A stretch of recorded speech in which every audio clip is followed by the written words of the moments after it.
These are live pictures. Air Force Two in Phoenix just landing with a jet carrying Charlie Kirk's casket along with his family. We're going to see them deplane in just moments here. Arizona is where Kirk lived with his wife and 2 young children. Only an hour ago, Vice President J.D. Vance helped carry Kirk's casket onto Air Force Two in Utah, seen placing his hand on Kirk's casket. We'll see them get off here in just a few moments. As President Trump says he spoke earlier with Charlie Kirk's wife, offering these details about their call. I spoke to Erica, his wife, and we had a long talk, and she's devastated. She is absolutely devastated, as you can imagine. And tonight we are learning more about Erica Kirk, who we'll see in just a moment, founder of a faith-based clothing line, a podcast host, a former model. Sunland Sarvati is out front. The beautiful, legendary Erica. I love you so much. I love you. For 36-year-old Erica Kirk, I literally won the jackpot with my husband.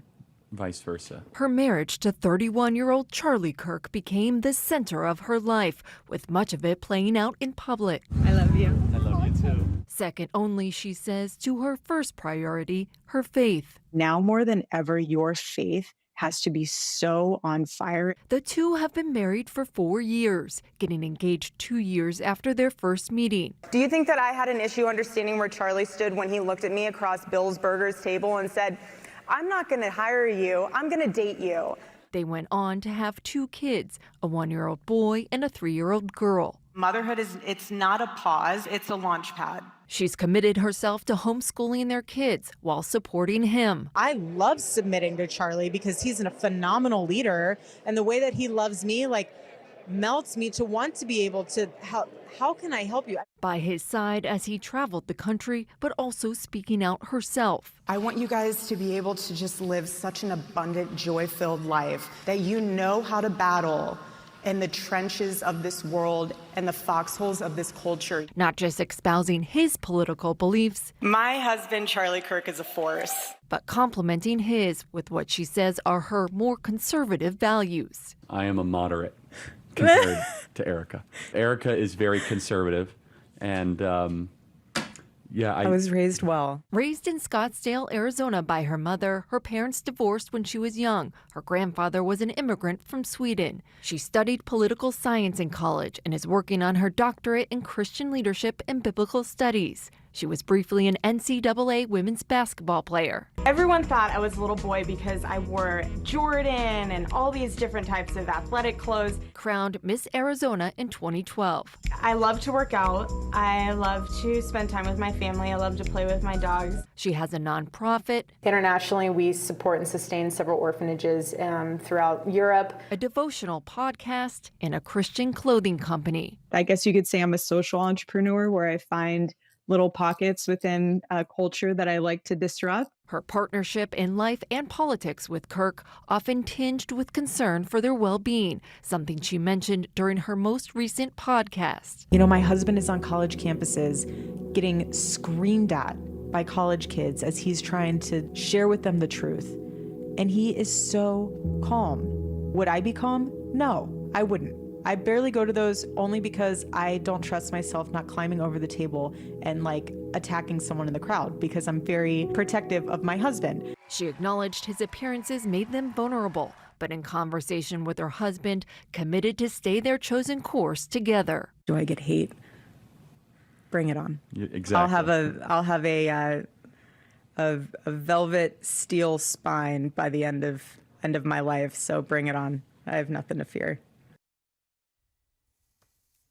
Now, these are live pictures of Air Force Two now in Phoenix. Erica on board, family, and Kirk's casket, along with Vice President Vance. Mina Durson is in Phoenix at the airport. Mina, that plane just landing moments ago as we were airing that piece about Erica. So you're looking there at that plane. We understand the casket is on board, the family is on board, and we expect to see them any moment. Maybe 30 or 40 supporters. Yes. With signs. We are seeing, people coming off of the plane. We did see Vice President Vance helping to load that casket back in Utah. So they were on the plane for the past hour or so, and now we're seeing, he was expected to accompany the Kirk family here to Phoenix and where they live, and then the vice president is expected to not stay. He's expected to get back on this plane and take off, while the family is expected to take Charlie Kirk's remains to a private location. So we are just, able to see some people exiting the plane as we speak. I know, we expect to see them coming off, and as we know, Vice President Vance put his hand on the casket as they loaded that casket onto Air Force Two, really just not long ago, only about a half an hour ago, for this very short flight to bring Charlie Kirk's remains home. Kristen Holmes is with us.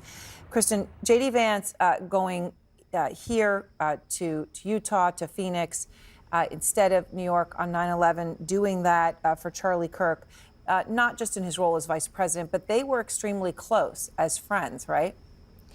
They had an incredibly close personal relationship. It was friendly, but also J.D. Vance essentially credited all of his success politically to Charlie Kirk. A couple of things to keep in mind here. One, Vance was really someone who wasn't on anyone's radar, particularly in Trump world. He was someone who was reviled. He had spoken out against Donald Trump repeatedly, and it was Charlie Kirk who introduced him to Don Jr., Donald Trump's son. In addition to that, Kirk convinced Donald Trump Jr., or Don Jr., that Vance had changed his ways, his mind, that he really did believe in Donald Trump and the MAGA movement. And it wasn't an easy thing to do. Everyone had seen those clips of Vance. In addition to that, what we know is that it was Don Jr. who pushed Donald Trump over the line when he was picking his vice presidential pick, and that's why he chose J.D. Vance. So all of these things in a succession.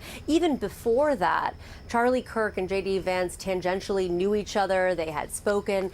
And when Vance wanted to run for Senate in Ohio, he went to Charlie Kirk to ask him for advice, to ask him if he thought he could help him, or if he thought he could even win in Ohio. At that point, internal polling, I believe, showed him, barely crossing over into single digits.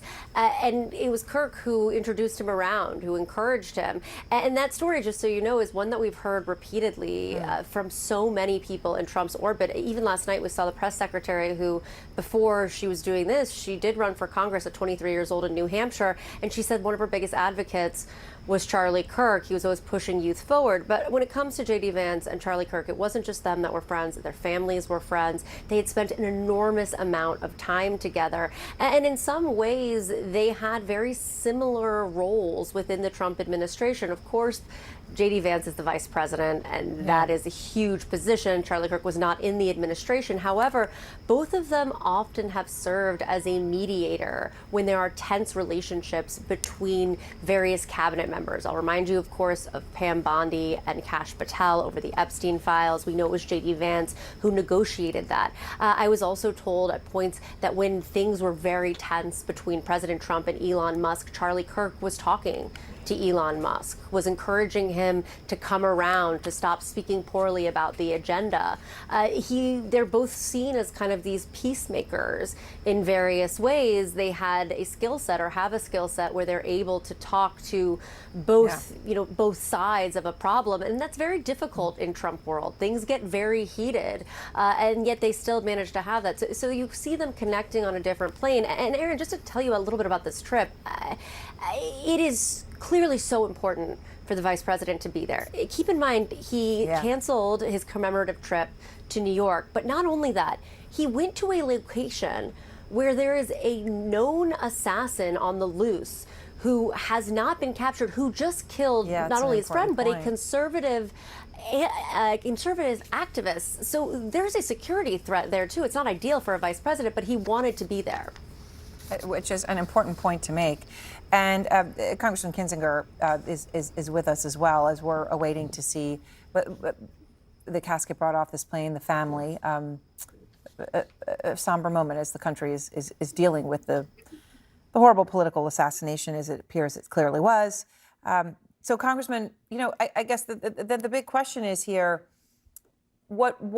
here I can maybe see some movement getting off the plane there, so we'll keep an eye on that. Mina Durson is there on the ground, so she'll jump in if she needs to. But Congressman, what happens now, right? There's a brief moment of reeling for the country, and then there's the what happens next. Yeah, I mean, look, it's up to us, to Americans. It's up to leaders. It's up to people that are involved politically. Do we want this to spiral further? Because it's really easy to let it spiral further. Somebody gets retribution. Somebody gets retribution on that retribution. Or do we want to actually leave our kids and our grandkids a country better than the one we found? Every generation of Americans has done that, I think, mostly left their kids a better country. And now we're like the first generation that actually is at threat of not doing that. And a legacy of violence, a legacy of democracy itself is invented to prevent violence. It's a way to dispel, different viewpoints into action. And so it's important that we stand up and fight this, fight for democracy, for truth, and for doing it peacefully.